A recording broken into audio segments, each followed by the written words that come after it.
ദൈവദിനമായിട്ട് ഇവിടെ നിൽക്കാനായിട്ട് ദൈവം സമയത്തിനായിട്ട് ദൈവത്തെ സ്തുതിക്കുന്നു. ഇന്ന് എൻ്റെ ഹൃദയത്തിലേക്ക് കടന്നുള്ളതായ വിഷയം കർത്താവിൻ്റെ നാമം വിളിച്ചപേക്ഷിക്കുക എന്ന ഒരു കാര്യമാണ്.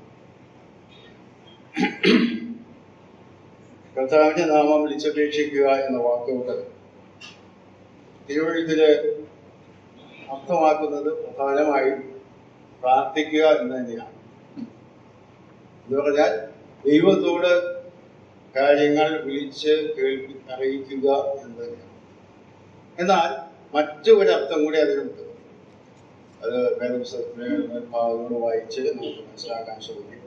ഒന്നാമതായിട്ട് വിലാപങ്ങളുടെ പുസ്തകം 3-ാം അധ്യായത്തിന്റെ 55 മുതൽ 57 വരെയുള്ള വാക്യങ്ങൾ വായിക്കണം. വിലാപങ്ങളുടെ പുസ്തകം 3-ാം അധ്യായത്തിന്റെ 55 മുതൽ 57 വരെയുള്ള വാക്യം. യഹോവേ, ഞാൻ ആഴമുള്ള കുണ്ടറയിൽ നിന്ന് നിന്റെ നാമത്തെ വിളിച്ചപേക്ഷിച്ചിരിക്കുന്നു. എന്റെ നെടുവീർപ്പിനും എന്റെ നിലവിളിക്കും ചെവി പൊത്തിക്കളയരുത് എന്നുള്ള എന്റെ പ്രാർത്ഥന നീ കേട്ടിരിക്കുന്നു.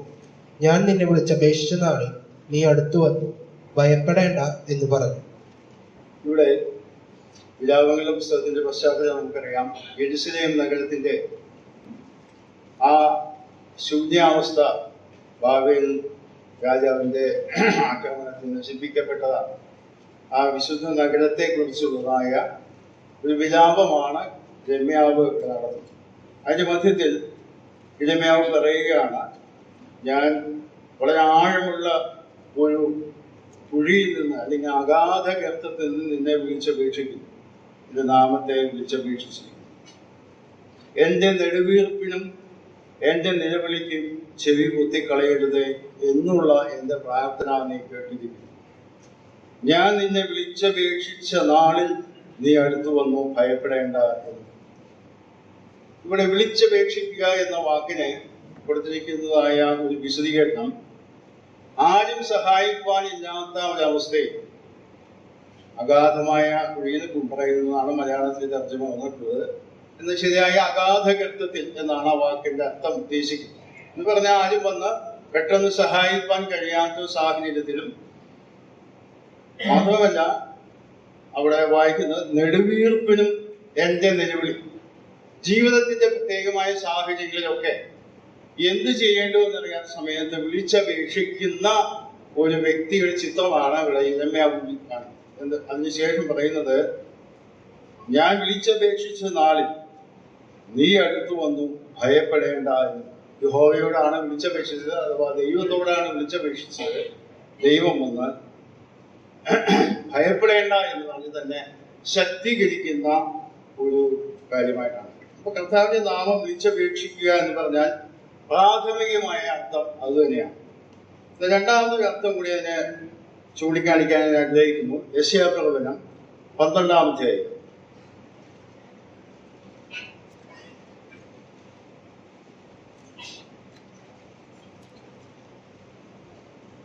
യെശയ്യാപ്രവചനം 12-ാം അധ്യായത്തിന്റെ 2-ാം വാക്യം മുതൽ 5-ാം വാക്യം വരെയുള്ള വാക്യങ്ങൾ വായിക്കാം.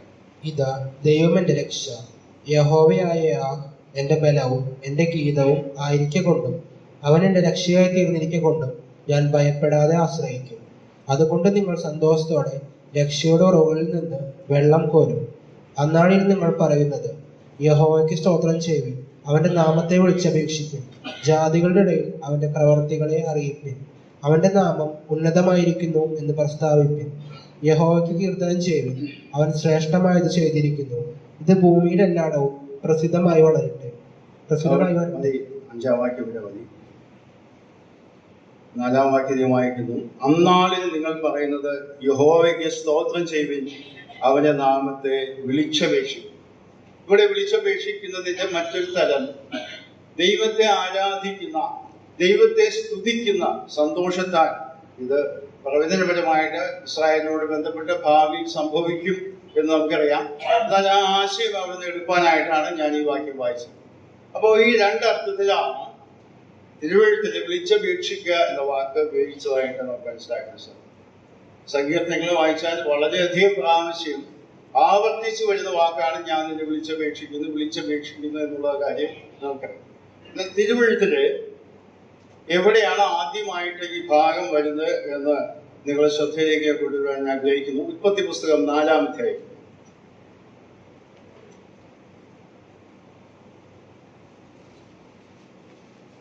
അതിന്റെ അവസാനത്തെ വാക്യം.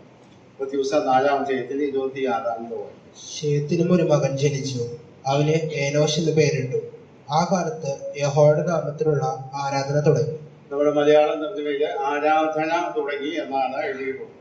എന്നാൽ മറ്റ് തർജ്ജമകളില് മലയാളത്തിലായാലും ഇംഗ്ലീഷിലായാലും വായിച്ചു നോക്കിയാൽ അവിടെ എഴുതിയിട്ടുള്ള വാക്ക് വിളിച്ചപേക്ഷിക്കാൻ തുടങ്ങി എന്നാണ്. ആരാധിക്കുന്നതും വിളിച്ചപേക്ഷിക്കുന്നതും ഒരേ അർത്ഥത്തിലാണ് വേദപുസ്തകത്തിൽ ഉപയോഗിച്ചിട്ടുള്ളത് എന്ന് കാണിക്കാൻ വേണ്ടിയാണ് ഈ വാക്യം ഞാൻ പറയുന്നത്. ഈ വേദഭാഗം നമുക്കറിയാം.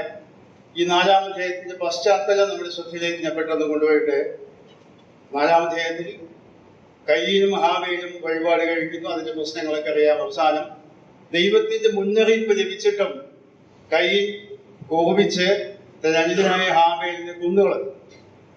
ദൈവത്താൽ ശപിക്കപ്പെട്ടവനായിട്ട് അവൻ ഭൂമിയിൽ അലഞ്ഞിരിക്കുകയാണ്. എന്നാൽ 16-ാം വാക്യത്തിൽ നാം വായിക്കുമ്പോൾ ഈ കയ്യിന്റെ സന്താന പരമ്പരകളുടെ ചരിത്രം നമ്മൾ വായിക്കുന്നുണ്ട്. അത് 24-ാം വാക്യം വരെ വായിക്കുന്നു. ദൈവികമായ യാതൊരു ചിന്തയും ഇല്ലാത്തവരായി ദൈവത്തെ ആരാധിക്കാനോ അങ്ങനത്തെ ആത്മീയമായ യാതൊരു താല്പര്യമില്ലാത്ത ഒരു വലിയ സന്താന പരമ്പര അല്ലെങ്കിൽ വംശാവലി അവിടെ ഞാൻ കാണുകയാണ്. കയ്യിന്റെ സന്താന പരമ്പരകള് അവിടെ വായിക്കുന്നത് പട്ടണം പണിയുന്നു, അല്ലെങ്കിൽ മറ്റു പല പല കാര്യങ്ങൾ ചെയ്യുന്നു. ദൈവത്തെ ആരാധിക്കാനായിട്ട് അവർക്ക് മനസ്സില്ല. നാം യോഹന്നാൻ ലേഖനത്തിൽ വായിക്കുമ്പോൾ കയ്യിനെ കുറിച്ച് വായിക്കുന്നത് കൈ ദുഷ്ടനിൽ നിന്നുള്ളവനായി, അഥവാ സാത്താന്റെ ആ വശത്തേക്ക് മാറിയതായിട്ടാണ് നാം മനസ്സിലാക്കേണ്ടത്. എന്നാൽ ആ സമയത്ത് ഇവിടെ ശേത്ത് ജനിക്കുന്നു. ശേത്ത് ജനിക്കുമ്പോൾ അവിടെ ഹവ്വ പറയുന്ന ഒരു കാര്യമുണ്ട്. ദൈവം തന്ന കയ്യിൽ കൊന്ന ഹാവേലിന് പകരം ദൈവം എനിക്ക് മറ്റൊരു സന്തതിയെ തന്നു എന്ന് പറഞ്ഞ് അവന് ശേത്തിന് വീഴും. ആ ശേത്തിന് പിന്നീട് ഭാവം ജനിച്ചു എന്നോശ. ആ സമയത്താണ് ദൈവത്തെ വിളിച്ചപേക്ഷിക്കാൻ അല്ലെങ്കിൽ ദൈവത്തെ ആരാധിക്കാൻ തയ്യാറായ ഒരു സന്താന പരമ്പര ശേത്തിൻ്റെതായിട്ട് കടന്നു. ഇത് 2 ചിത്രങ്ങൾ നമ്മുടെ മുന്നിൽ വരികയാണ്. ഈ ലോകത്തിലെ മനുഷ്യന്റെ 2 വിഭാഗം എന്ന് പറഞ്ഞാൽ ദൈവികമായ യാതൊരു ചിന്തകളോ ആത്മീയമായ ശരിയായ ജീവിത വീക്ഷണമോ ഇല്ലാതെ ഭൗതികമായ കാര്യങ്ങളിൽ മാത്രം ശ്രദ്ധ കേന്ദ്രീകരിച്ചു പോകുന്ന ഒരു കൂട്ടം ആളുകളാണ് കയ്യിന്റെ സന്താന പരമ്പര. എന്നാൽ ശേത്തിന്റെ സന്താന പരമ്പര ദൈവത്തെ ആരാധിക്കാനും ദൈവത്തിന്റെ നാമത്തെ വിളിച്ചപേക്ഷിക്കാനും ഉള്ളതായ മനസ്സുള്ളവരായിട്ട് തീർന്നതായിട്ടാണ് നാം ഇവിടെ കാണുന്നത്. ഇവിടെ ദൈവത്തെ വിളിച്ചപേക്ഷിക്കുക അല്ലെങ്കിൽ ആരാധിക്കുക എന്ന് പറയുന്നതിന് വ്യക്തമായ തെളിവ് നമുക്ക് 30 ദിവസം തന്നെ 12-ാം അധ്യായത്തിലെ അബ്രഹാമിന്റെ ജീവിതത്തിൽ കാണാനായിട്ട് സാധിക്കും. 30 ദിവസം 12-ാം അധ്യായത്തിന്റെ 8-ാം വാക്യം. അവൻ അവിടെ നിന്ന് ബേതേലിന് കിഴക്കുള്ള മലയ്ക്ക് പുറപ്പെട്ടു. ബേതേൽ പടിഞ്ഞാറും ഹായി കിഴക്കുമായി കൂടാരം അടിച്ചു. അവിടെ അവൻ യഹോവയ്ക്കൊരു യാഗപീഠം പണിതു, യഹോവയുടെ നാമത്തിൽ ആരാധിച്ചു. ഇവിടെ അബ്രഹാം, നമുക്കറിയാം, അബ്രഹാം ജീവിച്ചിരുന്നത് വിഗ്രഹാരാധികളുടെ ഒരു കൂട്ടത്തിലായി. ദൈവം അവനെ വിളിച്ച് വേർതിരിച്ചു. അബ്രഹാം എന്ന പേരാണ് അപ്പോൾ പിന്നീടാണ് അബ്രഹാം എന്ന ദൈവം അവനെ മാറ്റിയത്. അപ്പോൾ ദൈവത്തിന്റെ പക്ഷത്തേക്ക് തിരിഞ്ഞ അബ്രഹാം ഇവിടെ നാം കാണുന്നത് പരസ്യമായി ഒരു യാഗപീഠം പണിത് ദൈവത്തെ ആരാധിക്കുന്ന ഒരു രീതിയിലേക്ക് മാറി. അവിടെ വായിക്കുന്നത് യാഗപീഠം പണിതു, യഹോവയുടെ നാമത്തിൽ ആരാധിച്ചു. കയ്യിന്റെ സന്താന പരമ്പരകള് നമുക്കറിയാം ലോകത്തിൻ്റെതായ ആഗ്രഹങ്ങൾക്ക് മാത്രമായി പോകുമ്പോൾ ശേത്തിന്റെ സന്താന പരമ്പരകള് ദൈവത്തിന്റെ പക്ഷത്ത് നിൽക്കുന്നവരാണെന്ന് പരസ്യമായി പ്രഖ്യാപിക്കുന്നതാണ് ഈ ദൈവത്തെ ആരാധന. അതുകൊണ്ടാണ് 30 ദിവസം 6-ാം അധ്യായത്തിന്റെ ദൈവത്തിന്റെ പുത്രന്മാർ മനുഷ്യരുടെ പുത്രിമാർ എന്നൊക്കെ പറയുന്നത്. മനുഷ്യരുടെ പുത്രിമാർ എന്ന് പറയുന്നത് ഈ കയ്യിൻ്റെതായ സന്താന പരമ്പരകളാണ്. ദൈവത്തിന്റെ പുത്രന്മാർ എന്ന് പറയുന്നത് ശേത്തിലൂടെ വരുന്നതായ ദൈവിക പക്ഷത്ത് നിൽക്കുന്ന വ്യക്തികളാണ് എന്നാണ് നാം മനസ്സിലാക്കേണ്ടത്. ഇവിടെ ഞാൻ പറയാനായിട്ട് ഉദ്ദേശിച്ചത് ദൈവത്തെ വിളിച്ചപേക്ഷിക്കുക എന്ന വാക്ക് ഈ 2 അർത്ഥത്തിലും വേദപുസ്തകത്തിൽ വെളിപ്പെടുത്തിയതായിട്ട് കാണാൻ സാധിക്കും. പഴയ നിയമത്തിലെ പല സ്ഥലങ്ങളിലും ഈ വാക്ക് ആവർത്തിച്ചു വരുന്നതായിട്ട് കാണാൻ സാധിക്കും. ഇസ്രായേൽ ജനത്തിന്റെ പ്രത്യേകതയായിട്ട് ആവർത്തന പുസ്തകത്തിൽ നിന്ന് ഒരു വാക്യം വായിക്കാം. ആവർത്തന പുസ്തകം 4-ാം അധ്യായത്തിന്റെ 7-ാം വാക്യത്തില് മോശെ ഇസ്രായേൽ ജനത്തെ ഓർമ്മിപ്പിക്കുന്ന ഒരു പ്രത്യേക വാക്കുണ്ട്. നമ്മുടെ ദൈവമായ യഹോവയോട് നാം വിളിച്ചപേക്ഷിക്കുമ്പോഴൊക്കെ അവൻ നമുക്ക് അടുത്തിരിക്കുന്നത് പോലെ ദൈവം ഇത്ര അടുത്തിരിക്കുന്ന ശ്രേഷ്ഠജാതി ഏതുള്ളൂ. ഇവിടെ ഏതാ മോശ പറയാണ്, ഇസ്രായേൽ ജനം ശ്രേഷ്ഠ ജാതിയാണ്. ആ ശ്രേഷ്ഠ ജാതിയുടെ പ്രത്യേകമായ തെളിവ് ഇവിടെ വായിക്കുന്നത്, നാം വിളിച്ചപേക്ഷിക്കുമ്പോഴൊക്കെയും അവൻ നമുക്ക് അടുത്തിരിക്കുന്നത് പോലെ ദൈവം ഇത്ര അടുത്തിരിക്കുന്ന ശ്രേഷ്ഠ ജാതി. അപ്പൊ ദൈവത്തെ വിളിച്ചപേക്ഷിക്കുമ്പോൾ ദൈവം അടുത്തു വരുന്നു, അല്ലെങ്കിൽ ദൈവമായ സംസർഗം കൂട്ടായ്മ ലഭിക്കാനായിട്ട് കഴിയുന്നു എന്നുള്ളതാണ് നാം മനസ്സിലാക്കേണ്ടത്. ഒരു കാര്യം കൂടെ ഞാൻ ഇതിനോട് ചേർത്ത് പറയാനായിട്ട് ആഗ്രഹിക്കുന്നു. ദൈവസഭയുടേതായ കൂട്ടായ്മ യോഗങ്ങൾ, സഭായോഗം എന്ന് പറയുന്നത് ഞായറാഴ്ച മാത്രം കർത്തൃമേശയോട് കൂടി നടക്കുന്നത് മാത്രമല്ല. സഭയായിട്ട് കൂടി വരുന്ന എല്ലാ കൂടിവരവുകളും സഭായോഗങ്ങൾ തന്നെയാണ്. പ്രാർത്ഥനാ യോഗവും അത് തന്നെയാണ്. എന്നാൽ ഇന്ന് തിങ്ങി നിറഞ്ഞ് നമ്മൾ കാണുന്നതായ ഈ കൂടിവരവിന്റെ ചെറിയൊരു അംശം ആളുകൾ മാത്രമാണ് നമ്മുടെ പ്രാർത്ഥനാ കൂടിവരവിലേക്ക് കടന്നു വരുന്നത്. ചിലരോടൊക്കെ ചോദിച്ചാൽ പറയുന്നതിന് ന്യായം ഞാൻ കേട്ടപ്പോൾ എനിക്ക് വളരെ അതിശയം. ഇവിടെ പ്രാർത്ഥനാ വിഷയങ്ങൾ പറഞ്ഞ് 2 പേരായിട്ടാണ് പ്രാർത്ഥിക്കുന്നത്. അപ്പൊ 2 പേര് പ്രാർത്ഥിക്കണം. ഞങ്ങൾക്ക് അങ്ങനെ മറ്റുള്ളവർ കൂടെ പ്രാർത്ഥിക്കാനുള്ള കഴിവില്ല. എന്തൊരു ദുഃഖകരമായ അനുഭവമാണത്. പരസ്യമായി പ്രാർത്ഥിക്കാൻ പറ്റില്ല. വീടുകളിലും ഞങ്ങൾ അങ്ങനെ പ്രാർത്ഥിക്കാൻ, ചിലപ്പോൾ എൻ്റെ ഭാര്യയാണ് പ്രാർത്ഥിക്കുന്നത്, അല്ലെങ്കിൽ മുഖ്യമൂളിയൊക്കെ ഞങ്ങൾ എന്തെങ്കിലും ചെയ്യും. അപ്പോൾ ഇവിടെ വന്നിരുന്ന് പ്രാർത്ഥിക്കണ്ടേ, അതുകൊണ്ടാണ് ഞങ്ങൾ വല്ലാത്തത്.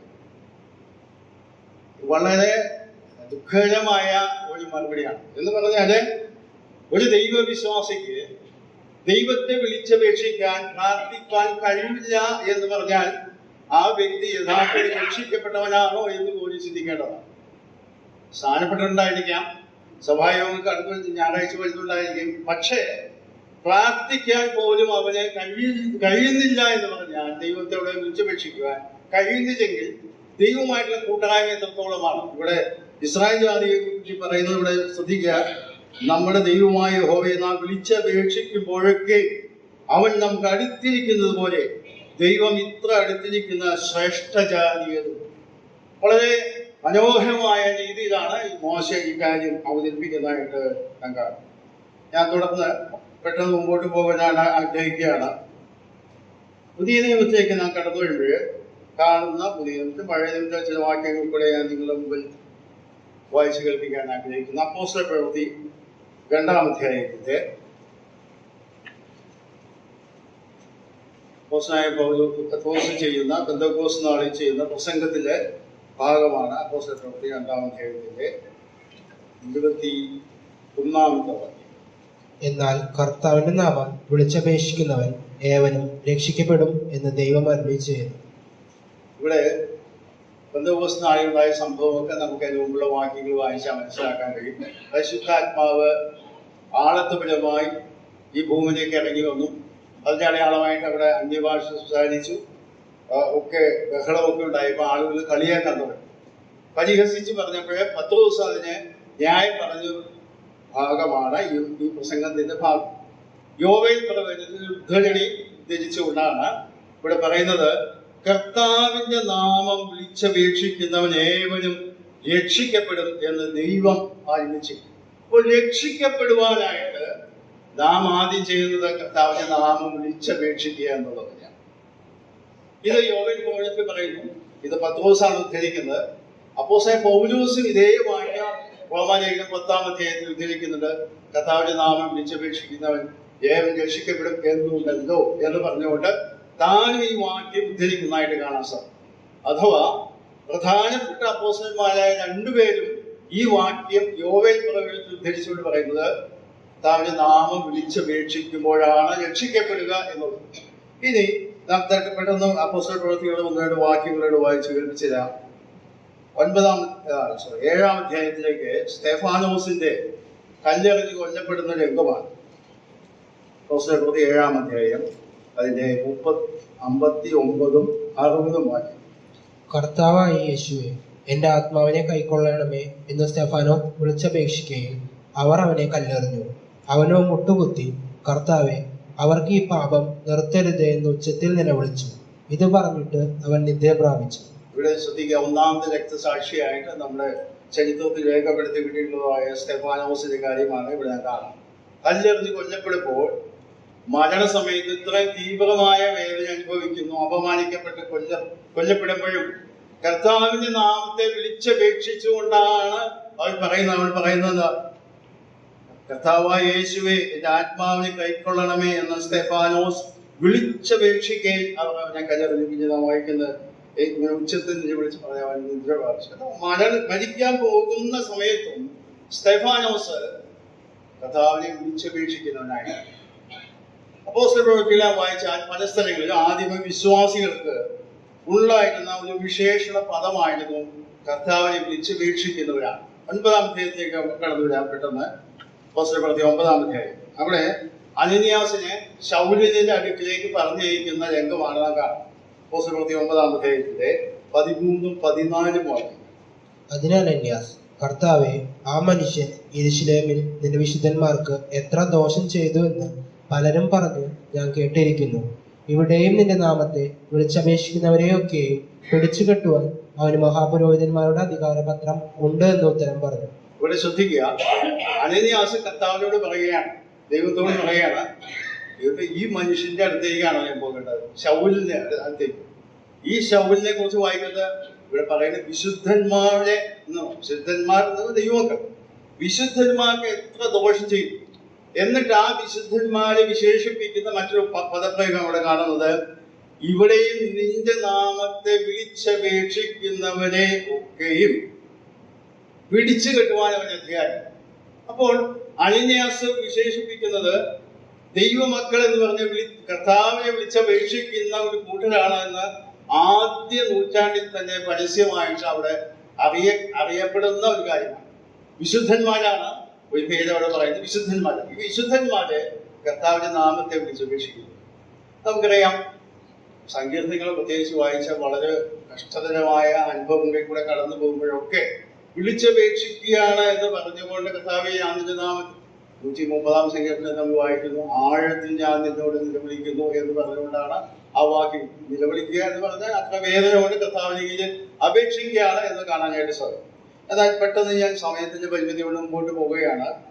ഇവിടെ അനന്യാസ് 1-ാം നൂറ്റാണ്ടിലെ വിശുദ്ധന്മാരെ വിശേഷിപ്പിക്കുന്നത് ഇങ്ങനെയുള്ള ഒരു വാക്കുകൊണ്ട്. അപ്പൊ കർത്താവിന്റെ നാമത്തെ വിളിച്ചപേക്ഷിക്കുന്നവരായിട്ട് നാം തീരണമെങ്കിൽ നമ്മുടെ ജീവിതം കർത്താവുമായിട്ടുള്ള സാമീപ്യത്തിൽ തുടരുന്നവരായിരിക്കും. ഒന്നാമത്, രക്ഷിക്കപ്പെടുവാനായിട്ട് താൻ കർത്താവിന്റെ നാമം വിളിച്ചപേക്ഷിച്ച ആള് രക്ഷിക്കപ്പെടും. തുടർന്നും നമ്മുടെ ജീവിതത്തിന്റെ ഏത് സാഹചര്യങ്ങളിലും കർത്താവിന്റെ നാമത്തെ വിളിച്ചപേക്ഷിക്കുന്നവരായിട്ട്, അത് ആരാധന രംഗത്തായാലും കർത്താവിന്റെ നാമത്തെയാണ് നാം വിളിച്ചപേക്ഷിക്കുന്നത്. ആ നാമത്തെയാണ് നാം ഉയർത്തുന്നത്. കർത്താവിന്റെ ആ സന്തോഷത്താൽ ദൈവത്തെ സ്തുതിക്കുകയാണ് നാം. അത് യെശയ്യാപ്രവചനത്തിൽ വായിക്കുകയുണ്ടായിരുന്നു, അവിടെ കാണും. ഞാൻ മറ്റൊരു വാക്യം നിങ്ങളുടെ ശ്രദ്ധയിൽ കൊണ്ടുവരട്ടെ. 1 കൊരിന്ത്യർ 1-ാം അധ്യായം. 1 കൊരിന്ത്യർ 1-ാം അധ്യായത്തിലെ അവിടെ കൊരിന്തിലുള്ള വിശ്വാസികളെ വിശേഷണ പദമായിട്ട് പൗലോസ് പറയുന്ന വാക്കാണ് 1-ാം അധ്യായത്തിന്റെ 2-ാം വാക്യം. കൊരിന്തിലുള്ള ദൈവസഭയ്ക്ക് ക്രിസ്തു യേശുവിൽ വിശുദ്ധീകരിക്കപ്പെട്ടവരും അവിടെയും ഇവിടെയും എവിടെയും നമ്മുടെ കർത്താവായ യേശു ക്രിസ്തുവിന്റെ നാമത്തെ വിളിച്ചപേക്ഷിക്കുന്ന ഏവരോടും കൂടെ വിളിക്കപ്പെട്ട വിശുദ്ധന്മാരുമായവർക്ക് തന്നെ എഴുതുന്നത്. മതി. ഇവിടെ കൊരിന്തിലുള്ള വിശ്വാസികളെ വിശേഷിപ്പിച്ചുകൊണ്ട് പറയുകയാണ്, അല്ലെങ്കിൽ കൊരിന്തിലുള്ള വിശ്വാസികളെ നിങ്ങൾ ഒറ്റയ്ക്കല്ല. ഇവിടെ പറയുന്നത് അവിടെയും ഇവിടെയും എവിടെയും എന്ന് പറഞ്ഞാൽ ലോകമെമ്പാടും കർത്താവായ യേശു ക്രിസ്തുവിന്റെ നാമത്തെ വിളിച്ചപേക്ഷിക്കുന്ന ഒരു കൂട്ടം ആളുകളുണ്ട്. അവരുടെ പ്രത്യേകത പറയുന്നത് എന്താ? അവർ വിശുദ്ധന്മാരായവരാണ്. ക്രിസ്തുയേശു വിശുദ്ധീകരിക്കപ്പെട്ട വിശുദ്ധന്മാരായിട്ടുള്ള അവർ ലോകത്തിന്റെ ഏത് ഭാഗത്തുമുള്ളവരും കർത്താവിന്റെ നാമത്തെ വിളിച്ചപേക്ഷിക്കുന്നു. നമ്മുടെയൊക്കെ ജീവിതത്തിന്റെ സാഹചര്യത്തിൽ നാം പലപ്പോഴും കർത്താവിനോട് വിളിച്ചപേക്ഷിക്കുന്നവരാണ്. എന്നാൽ വിളിച്ചപേക്ഷിക്കാൻ മനസ്സില്ലാത്ത ഒരു വ്യക്തിയുടെ ചരിത്രം നമ്മൾ പഴയതിൽ കാണുന്നുണ്ട്. അത് യോനയുടെ പുസ്തകത്തിലാണ്. യോനയെ ദൈവം നിനവേക്ക് പ്രസംഗിക്കാനായിട്ട് ആ ഭാഗം എടുത്ത് വായിക്കേണ്ട, നമ്മുടെ മനസ്സിൽ ആ ചിത്രമുണ്ട് എന്ന് ഞാൻ വിചാരിക്കുന്നു. നിനവെ പ്രസംഗിക്കാനായിട്ട് നിയോഗിച്ചു. എന്നാൽ മത്സരിയായ ആ യോനാ പ്രവാചകൻ തർശീശിലേക്ക് പോയി പിന്നീടുണ്ടായ സംഭവങ്ങളൊക്കെ അവനെ കടലിലിട്ടു. കടലാനയുടെ വയറ്റിൽ കിടന്നുകൊണ്ട് അവൻ നിലവിളിച്ചു. അപ്പോൾ അത്രയും അസഹ്യമായ സാഹചര്യത്തിൽ ഒരു തരത്തിലും പ്രാർത്ഥിക്കാനോ ദൈവത്തിന്റെ കൽപ്പന അനുസരിക്കാനോ തയ്യാറല്ലാത്ത വ്യക്തിയെ ദൈവം ആ നിലയിൽ ആക്കി തീർത്തപ്പോൾ അവിടെ കിടന്ന് ആ യോനയുടെ പുസ്തകം വായിച്ചു നോക്കി അറിയാം. അവിടെ കിടന്ന് അവൻ നിലവിളിക്കുകയാണ്, ദൈവത്തോട് പ്രാർത്ഥന. ചിലപ്പോഴൊക്കെ ജീവിതത്തിന്റെ പ്രതിസന്ധികൾ നമുക്ക് അനുവദിക്കപ്പെടുന്നത് ദൈവത്തോട് നാം പ്രാർത്ഥിക്കാൻ വേണ്ടി. എന്നാൽ ചിലപ്പോഴൊക്കെ കാര്യങ്ങളൊക്കെ സുഗമമായി പോകുന്നു, ആരോഗ്യപരമായ പ്രശ്നമില്ല, സാമ്പത്തിക പ്രശ്നങ്ങളില്ല, മക്കളൊക്കെ നല്ല നിലയിലാണ്, ആത്മീയമായിട്ട് നല്ല നില, ഇതൊക്കെ വിചാരിച്ച് പോകുമ്പോഴേ കർത്താവിനോട് പ്രാർത്ഥിക്കുന്നതിന് അപേക്ഷിക്കുന്ന ഒരു ചടങ്ങ് പോലെ ഇങ്ങനെ ഹൃദയം നിറങ്ങി പ്രാർത്ഥിക്കാൻ കഴിയാത്ത സാഹചര്യം വരുമ്പോഴേ ദൈവം നമ്മെ ചിലപ്പോഴേ ചില പ്രത്യേക സാഹചര്യത്തിലേക്ക് ആക്കി നിർത്തുകയാണ്. അങ്ങനെയുള്ള സാഹചര്യത്തിൽ വരുമ്പോൾ നാം സ്വാഭാവികമായും ദൈവമുമ്പാകെ തകർന്ന് ദൈവമേ എന്നെ സഹായിക്കണമേ എന്ന് പറഞ്ഞുകൊണ്ട് യോനയെ പോലെ നിലവിളിക്കുന്നതായിരുന്നു. ദൈവം ന്യായമായും ആ പ്രാർത്ഥന കേൾക്കുന്നു, മാത്രമല്ല അത് വിടുതൽ നൽകുകയും ചെയ്യും എന്നുള്ളത് ഞാൻ ഈ സമയത്ത് പ്രത്യേകിച്ച് ഓർപ്പിക്കാം. ഇതിന്റെ ഈ വിളിച്ചപേക്ഷിക്കുന്നതിന്റെ ലക്ഷ്യങ്ങളായിട്ട് വേദപുസ്തകത്തിൽ വെളിപ്പെടുത്തുന്ന കാര്യങ്ങൾ എന്തൊക്കെയാണെന്ന് പെട്ടെന്ന് ഒന്ന് ചിന്തിക്കാനായിട്ട് ഞാൻ ആഗ്രഹിക്കുന്നു. റോമാലേഖനം 10-ാം അധ്യായം, ഞാൻ നേരത്തെ പറഞ്ഞ കാര്യം തന്നെയാണ്. റോമാലേഖനം 10-ാം അധ്യായം, അതിന്റെ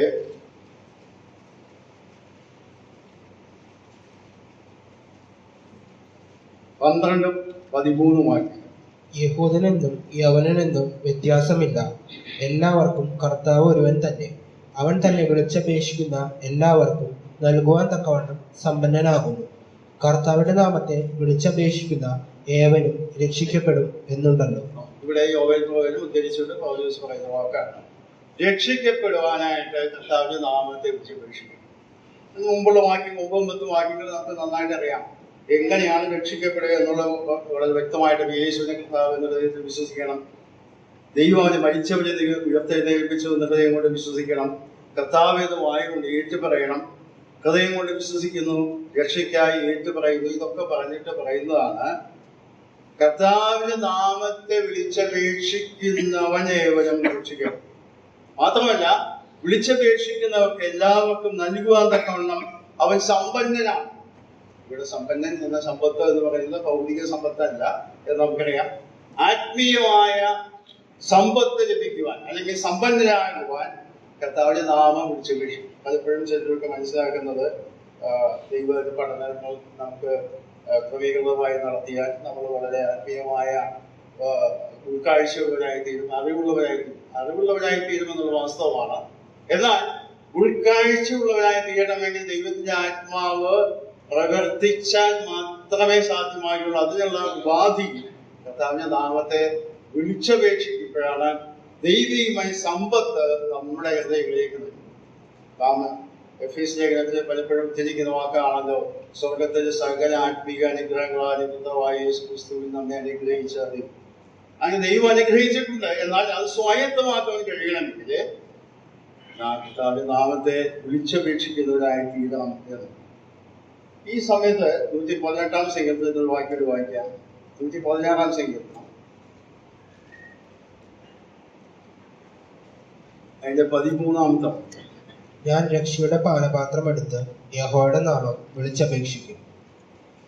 ഇത് ഒരു സങ്കീർത്തനങ്ങൾ നമുക്കറിയാം, ഇത് കവിതകളാണ്. അപ്പൊ അതിൻ്റെതായ അലങ്കാര പ്രയോഗങ്ങളാണ് ഭാഷാ പ്രയോഗത്തിലൂടെ ഉള്ളത്. ഇവിടെ വായിക്കുന്നത് ഞാൻ രക്ഷയുടെ പാനപാത്രം എടുത്ത് യഹോവയുടെ നാമം വിളിച്ചപേക്ഷിക്കും. ദൈവത്തെ ആരാധിക്കുന്ന സന്തോഷത്തോടുകൂടെ ദൈവത്തെ ആരാധിക്കുകയും ദൈവത്തെ സ്തുതിക്കുകയും ചെയ്യുന്ന ഒരു സങ്കീർത്തനക്കാരന്റെ വാക്കാണ് ഈ വാക്ക് എന്ന് കാണാൻ സാധിക്കും. എന്ന് പറഞ്ഞാൽ ഇവിടെ വിളിച്ചപേക്ഷിച്ചു എന്ന് പറഞ്ഞാൽ പ്രാർത്ഥിച്ചു എന്ന അർത്ഥത്തിൽ മാത്രമല്ല, രക്ഷയിൽ സന്തോഷിക്കുന്നവനായിട്ട് ദൈവത്തിന്റെ നാമത്തെ ഉയർത്തുന്നവനായിട്ട് തീരുന്നു എന്നുള്ളതാണ് ഇവിടെ നാം കാണുന്ന വാക്യം. ഈ സങ്കീർത്തനത്തിൽ പല ഭാഗങ്ങളിലും മറ്റു ചില അർത്ഥങ്ങളിൽ ഈ വാക്ക് ഉപയോഗിച്ചിട്ടുണ്ട്. 116-ന്റെ സങ്കീർത്തനത്തിലെ 2-ാം വാക്യത്തിൽ വായിക്കുന്നത്, അവൻ തന്റെ ചെവി എങ്കിലേക്ക് ചായച്ചുകൊണ്ട് ഞാൻ ജീവകാലമൊക്കെയും അവനെ വിളിച്ചപേക്ഷിച്ചു. പിന്നെ അതേ സങ്കീർത്തനത്തിൽ തന്നെ നമുക്ക് പിന്നീട് കാണാൻ സാധിക്കുന്നത് 4-ാം വാക്യത്തിൽ വായിക്കുന്നു, അയ്യോ യഹോവേ, എൻ്റെ പ്രാണനെ രക്ഷിക്കണമേ എന്ന് ഞാൻ യഹോവയുടെ നാമം വിളിച്ചപേക്ഷിച്ചു. 17-ാം വാക്യത്തിൽ വായിക്കുന്നു, ഞാൻ നിനക്ക് സ്തോത്രയാഗം കഴിച്ച് യഹോവയുടെ നാമം വിളിച്ചപേക്ഷിച്ചു. ഞാൻ നേരത്തെ പറഞ്ഞതുപോലെ സങ്കീർത്തനങ്ങളെ വളരെ ആവർത്തിച്ച് ഉപയോഗിക്കുന്ന ഒരു വാക്കാണ് യഹോവയുടെ നാമത്തെ വിളിച്ചപേക്ഷിക്കുക. ഞെരുക്കം വരുമ്പോൾ, നഷ്ടം വരുമ്പോൾ നാം കർത്താവിന്റെ നാമത്തെ വിളിച്ചപേക്ഷിക്കും. ആവശ്യങ്ങൾക്ക് വേണ്ടി നാം കർത്താവിന്റെ നാമത്തെ വിളിച്ചപേക്ഷിക്കും. ശിക്ഷയുടെ ഭാര മാത്രമെടുത്ത് ദൈവത്തെ സ്തുതിക്കുന്നതും ഒരു വിളിച്ചപേക്ഷിക്കുന്ന കാര്യമാണ് എന്നാണ് വേദപുസ്തകം. 18-ാം സങ്കീർത്തനത്തിന്റെ 6-ാം വാക്യം എന്ന് വായിക്കാം. കഷ്ടതയിൽ ഞാൻ യഹോവയെ വിളിച്ചപേക്ഷിച്ചു, എന്റെ ദൈവത്തോട് നിലവിളിച്ചു. അവൻ തന്റെ മന്ദിരത്തിൽ നിന്ന് എന്റെ അപേക്ഷ കേട്ടു. തിരുമുമ്പിൽ ഞാൻ കഴിച്ച പ്രാർത്ഥന അവന്റെ ചെവിയിലെത്തി. അവിടെ വായിക്കുന്നത്, എന്റെ കഷ്ടതയിൽ ഞാൻ യഹോവയെ വിളിച്ചപേക്ഷിച്ചു, എന്റെ ദൈവത്തോട് നിലവിളിച്ചു. തിരുമുമ്പിൽ കഴിച്ച പ്രാർത്ഥന അവിടെ മുമ്പിലെത്തി. ഇതിനോട് ചേർത്ത് 118-ാം സങ്കീർത്തനത്തിന്റെ 5-ാം വാക്യം കൂടെ വായിക്കാം. അത് ദാവീദിന്റെ സങ്കീർത്തനമാണ്. ഞെരുക്കത്തിൽ ഞാൻ യഹോവയെ വിളിച്ചപേക്ഷിച്ചു, യഹോവ ഉത്തരമരുളി എന്നെ വിശാല സ്ഥലത്താക്കി. ഇവിടെ ദാവീദ് ഒരു കാര്യം കൂടി ചേർത്ത് പറയുന്നുണ്ട്. ഞെരുക്കത്തിൽ ഞാൻ യഹോവയെ വിളിച്ചപേക്ഷിച്ചു, യഹോവ ഉത്തരമരുളി എന്നെ വിശാല സ്ഥലത്താക്കി. അപ്പൊ ഞെരുക്കം അനുഭവിക്കുന്ന സമയത്ത്, അത് ശാരീരികമായ ഞെരുക്കമായാലും ആത്മീയമായ ഞെരുക്കമായാലും ദൈവത്തെ വിളിച്ചപേക്ഷിച്ചാൽ അതിന് വിടുതലുണ്ട്. ദാവീദ് അവിടെ ഒരു വാക്കുകൂടി ചേർത്ത് പറയുകയാണ്, എന്നെ വിശാല സ്ഥലത്താക്കി. ഇംഗ്ലീഷിൽ ബ്രോഡ് പ്ലേസ് എന്നാണ്. അതായത് ആ ഞെരുക്കം പെട്ടെന്ന് വിടുവിച്ചു, തൽക്കാലം അതിൽ ഒരു വിടുതൽ ലഭിച്ചു എന്ന് മാത്രമല്ല, വിശാലതയിലേക്ക് വിടുമെന്ന് പറഞ്ഞാൽ വളരെ സമൃദ്ധമായ അനുഗ്രഹത്തിന്റെ പാതയിലേക്ക് ദൈവം എന്നെ കൊണ്ടുവന്നു എന്ന് ഇവിടെ സങ്കീർത്തനക്കാരനായ ദാവീദ് സാക്ഷ്യം പറയുകയാണ്. അപ്പോൾ യഹോവയെ വിളിച്ചപേക്ഷിക്കുമ്പോൾ ഞെരുക്കം ഉണ്ടാകുന്ന സമയത്ത് നാം വിളിച്ചപേക്ഷിക്കുന്നു എന്നുള്ള ശരിയാണ്. അതിൽ നിന്ന് വിടുതൽ നമുക്ക് ലഭിക്കുന്നു. എന്നാൽ അത് മാത്രമല്ല, നമ്മുടെ ഹൃദയത്തിൽ ഒരു വിശാലത വരികയാണ്. ആത്മീയമായും ശാരീരികമായ കാര്യങ്ങളിലാണെങ്കിൽ തന്നെ, അല്ലെങ്കിൽ ഭൗതികമായ കാര്യങ്ങളിലായാലും വിശാലത വരുത്തുന്ന ഒരു സാഹചര്യം, വിശാലത വരുത്തുന്ന കാര്യം എന്ന് പറഞ്ഞാൽ വളരെ വിസ്തൃതമായി സൗകര്യത്തോടുകൂടെ സന്തോഷത്തോടുകൂടെ മുമ്പോട്ട് പോകുവാൻ കഴിയുന്ന ഒരു അവസ്ഥയിലേക്ക് ഒരു ദൈവവൈദ്യരെ ദൈവം മാറ്റുന്നു വിളിച്ചപേക്ഷിച്ചപ്പോൾ ഉണ്ടായ ഉത്തരവാദിത്വം. 3-ാമത്തേക്ക് ഞാൻ കടന്നു പോയിട്ട് 86-ാം സങ്കീർത്തനത്തിന്റെ 5-ാം വാക്യം.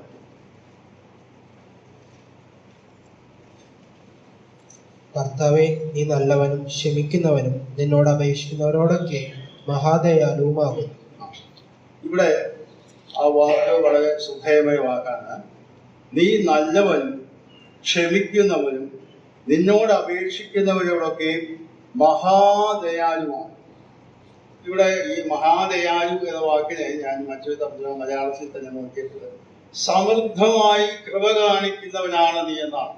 ഇത് പറഞ്ഞാൽ മഹാദയാലു മഹാകരുണ കാണിച്ചു എന്ന് മാത്രമല്ല, കർത്താവിൻ്റെതായ ആ കരുണ ആസ്വദിക്കുവാൻ, മഹാദയ ആസ്വദിക്കുവാൻ, സമൃദ്ധമായ കൃപ അനുഭവിപ്പാൻ നാം ദൈവസന്നിധിയിൽ പ്രാർത്ഥനയോടുകൂടെ അല്ലെങ്കിൽ വിളിച്ചപേക്ഷിച്ച് ആശ്രയിക്കുന്ന അനുഭവത്തിലേക്ക് വരുമ്പോൾ മാത്രമേ നമുക്ക് സാധിക്കൂ. മുമ്പോട്ട് പെട്ടെന്ന് പോകട്ടെ. യെശയ്യാപ്രവചനം 55-ാം അധ്യായത്തിന്റെ 1-ാം വാക്യവും 6-ാം വാക്യവും വായിക്കും. അല്ലയോ ദാഹിക്കുന്നവരും ദ്രവ്യമില്ലാത്തവരുമായിരുന്നവരെ, വെള്ളത്തിന് വരുവിൻ, വന്നു വാങ്ങി തിന്നുവിൻ. നിങ്ങൾ വന്നു ദ്രവ്യവും വിലയും കൂടാതെ വീഞ്ഞും പാലും വാങ്ങിക്കൊള്ളുവിൻ. യഹോവയെ കണ്ടെത്താവുന്ന സമയത്ത് അവനെ അന്വേഷിപ്പിൻ. അവൻ അടുത്തിരിക്കുമ്പോൾ അവനെ വിളിച്ചപേക്ഷിക്കും. ഇവിടെ ആത്മീയമായ ആഹാരം ഭക്ഷിച്ച് തൃപ്തി അടയാനായിട്ട് വിളിക്കുന്ന ജനസമൂഹത്തിന്റെ കാര്യമാണ് ഇവിടെ വായി.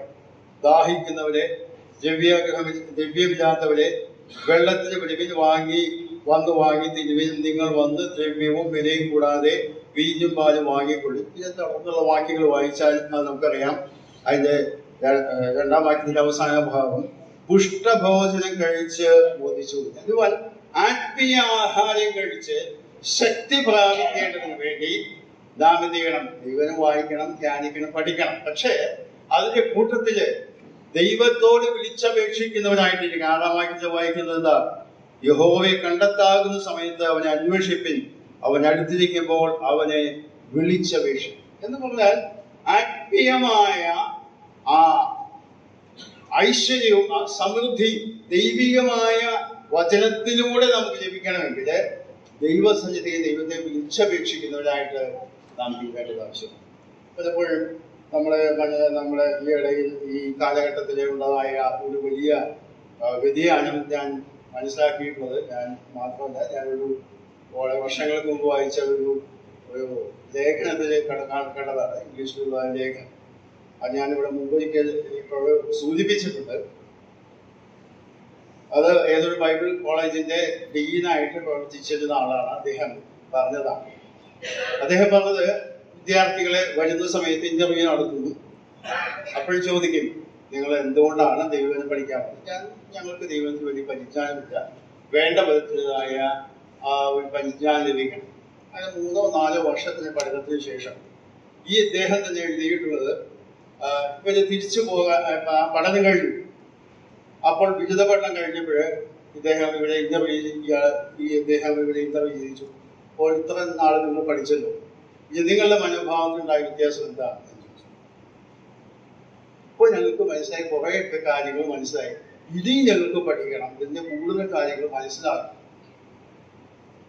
അപ്പൊ അദ്ദേഹം പിന്നെ ചോദിച്ചു, അത് മാത്രമല്ലോ, അതാണ് ഞങ്ങളുടെ ഇപ്പോഴത്തെ ലക്ഷ്യം. എന്നിട്ട് അദ്ദേഹം എഴുതിയ വാചകമാണ് എന്റെ ശ്രദ്ധയിൽ. ഒരൊറ്റ വിദ്യാർത്ഥി പോലും, ഈ ആവശ്യം പറയുന്ന വിദ്യാർത്ഥികൾ ആരും തന്നെ, ഞങ്ങൾക്ക് ഈ ദൈവനെ പഠിച്ചുകൊണ്ട് പുതിയ ഉൾക്കാഴ്ചയുണ്ടായി, ദൈവത്തെ സേവിക്കുവാനുള്ളതായ ആവേശമുണ്ടായി, ഞങ്ങളുടെ ഉത്തരവാദിത്തങ്ങളെ കുറിച്ച് ഞങ്ങൾക്ക് വലിയ ബോധ്യമുണ്ടായി. ഞങ്ങൾ അങ്ങനെ ഇൻസൈറ്റ് എന്ന് പറഞ്ഞിട്ടാണ് ആ വാക്ക് ഉപയോഗിച്ചിട്ടുള്ളത്. പുതിയ ഉൾക്കാഴ്ച ഞങ്ങൾക്ക് ലഭിച്ചു എന്നൊരാള് പറഞ്ഞു. അപ്പോൾ ദൈവോന പഠന മുഖാന്തരം പരിജ്ഞാനം വർദ്ധിക്കുന്നു, കൃപാവരങ്ങൾ നൽകപ്പെടുന്നില്ല. കൃപാവരം നൽകപ്പെടുന്ന ദൈവം തന്നെയാണ്. ദൈവം തന്നെയാണ് വ്യക്തികൾക്ക് ദൈവസഭയുടെ അനുഗ്രഹത്തിന് വേണ്ടി കൃപാവരങ്ങൾ നൽകുന്നത്.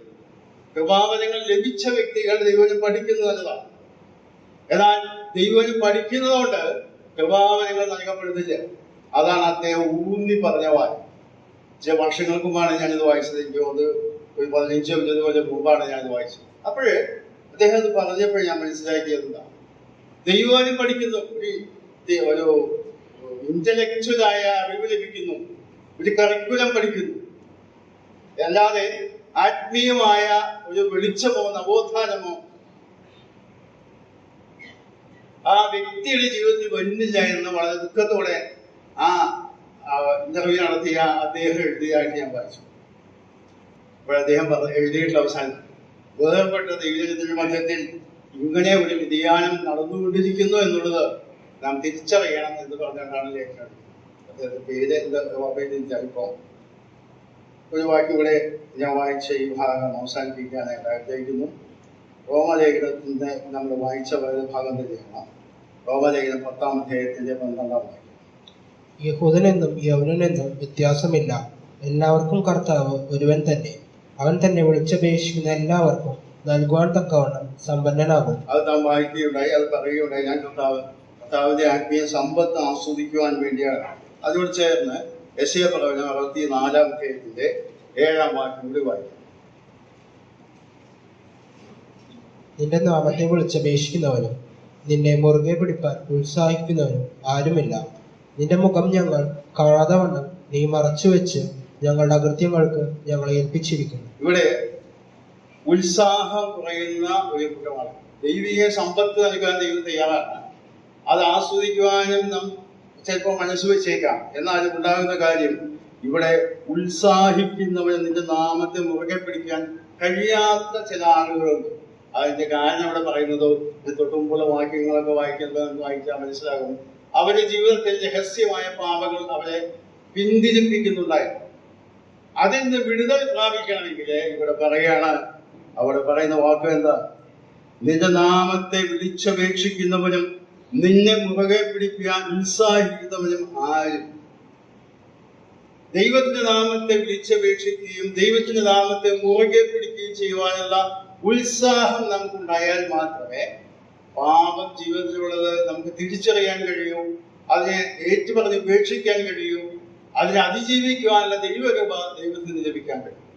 പലപ്പോഴും ചിലരൊക്കെ പറയാറില്ല, ഞങ്ങൾക്ക് പലതും ചെയ്യണമെന്ന് ആഗ്രഹമുണ്ട്, പക്ഷെ അത് പറ്റുന്നില്ല. അതിന്റെ പ്രധാന കാരണം എന്താണെന്ന് അറിയാമോ? അവര് തന്നെ മനസ്സിലാക്കാത്തതാണോ അല്ലെങ്കിൽ അറിയാനിട്ടാണോ എന്ന് എനിക്ക് അറിഞ്ഞുകൂടാ. അവരുടെ ജീവിതത്തിലെ ചില രഹസ്യമായ പാപങ്ങൾ അത് അവരെ ഗ്രസിച്ചുകൊണ്ടിരിക്കുകയാണ്. അതുകൊണ്ടാണ് ലേഖനത്തിൽ പറയുന്നത്, നിങ്ങൾ മുറുകെ പറ്റുന്ന പാപവും സകല ഭാരവും വിട്ട് നിങ്ങൾ ഓട്ടം പൂർത്തീകരിക്കാനായിട്ട് ശ്രമിക്കണം, കർത്താവിനെ നോക്കിക്കൊണ്ട് എന്ന് പറയാനുള്ള കാര്യം. പലപ്പോഴും ജീവിതത്തിലെ പാപം എന്താണെന്ന് പോലും തിരിച്ചറിയാൻ കഴിയാത്ത ആളുകൾ. ഞാനൊരു ഭാഗം പെട്ടെന്ന് പറഞ്ഞ് മുകളിലേക്ക് കടന്നു പോകാം. പാപം എന്ന് പറഞ്ഞ രണ്ട് കാര്യത്തിലാണ് വേദപുസ്തകം നമ്മെ അത് പഠിപ്പിക്കുന്നത്. ഒന്ന്, തെറ്റായ കാര്യങ്ങൾ ചെയ്യുന്നത് പാപമാണ്. എന്നാൽ ചെയ്യാനായിട്ട് ഉദ്ദേശിക്കപ്പെട്ട കാര്യങ്ങൾ ചെയ്യാതിരിക്കുന്നതും പാപമാണ്. അതെങ്ങനെ മനസ്സിലാക്കാം? ദാനിയേലിന്റെ പ്രവചനത്തിലേക്ക് ഞാൻ പെട്ടെന്ന് നിങ്ങൾ ശ്രദ്ധയെ കൊണ്ടുവരാം. ദാനിയേലിന്റെ പ്രവചനം, അവിടെ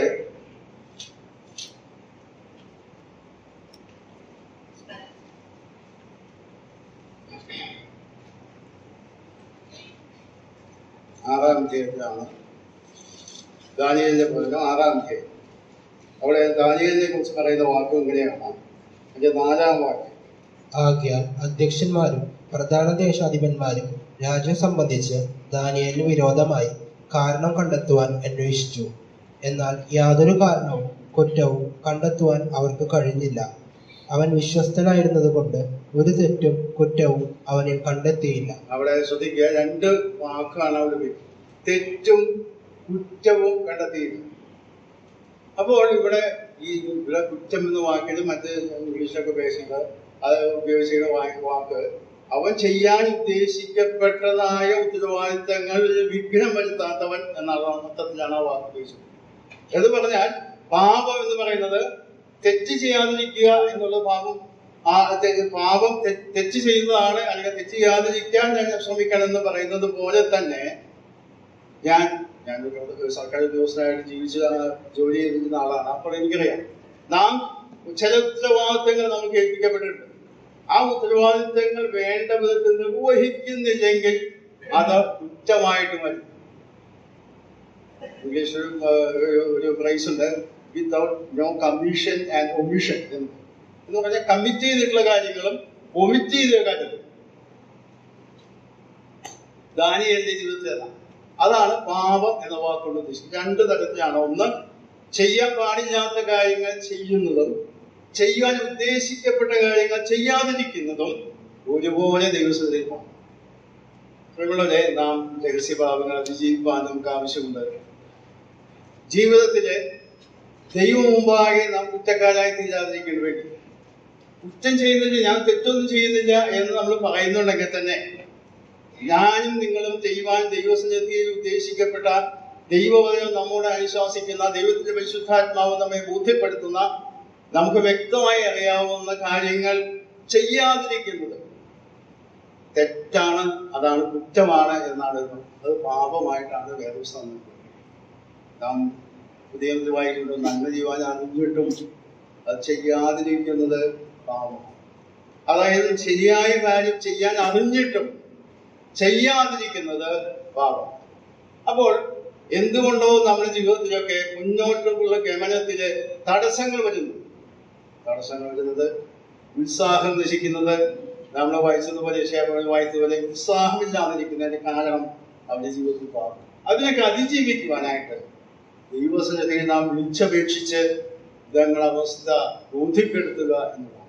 രക്ഷിക്കപ്പെടുവാൻ വിളിച്ചപേക്ഷിക്കണം, ദൈവത്തെ ആരാധിക്കാൻ വിളിച്ചപേക്ഷിക്കണം. ജീവിതത്തിൽ പ്രതിസന്ധികൾ വരുമ്പോൾ, ഞെരുക്കം വരുമ്പോൾ നാം വിളിച്ചപേക്ഷിക്കണം. ജീവിതത്തിൽ മുന്നേറാൻ സാധിക്കണമെങ്കിൽ ഉത്സാഹമുള്ളവരായി തീരണമെങ്കിൽ നാം വിളിച്ചപേക്ഷിക്കുന്നവരായി തീരണം. ആ നിലയിൽ ദൈവത്തെ മഹത്വപ്പെടുത്തി ജീവിപ്പാൻ ഈ ചിന്തകളായ ദൈവം നമ്മെ സഹായിക്കട്ടെ. ദൈവം നാം മഹത്വപ്പെടുന്നു.